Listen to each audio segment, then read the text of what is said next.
Touchdown tayo mga kadiskarte. Ito, Mitsubishi Fusion ulit yung gagawin natin kagaya ng last week. Ito yung papalitan natin yan. So, alam niyo naman kung paano i-remove to. Tara, baklasin na natin to at baka gabihin tayo.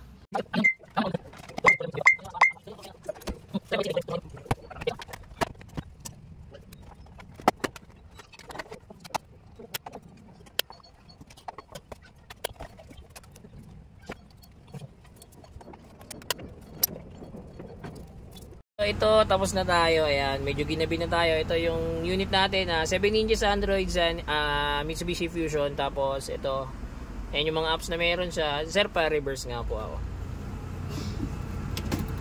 Ayan, kasama pa rin sa package natin yung reverse camera. Ayan. Sige sir, pakipark na po. Tapos yung inabail ni Bossing, yung may Apple CarPlay and Android Auto. Ayan. Kung mapapansin nyo siya, naka-maps na siya diretso.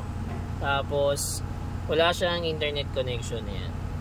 Sa mga gusto po mag-avail, drop message lang, direct message lang for better and faster transaction. Salamat! Tapos na tayo mag-install. Grabe, nakakapagod. Maghapon tayo sa lansangan, pero ayos lang, solid na solid. Solid pa rin yung diskarte natin. Ngayong oras na to, makakawin tayo, pwede tayo magpahinga bukas ulit. Samahan nyo ako. Salamat!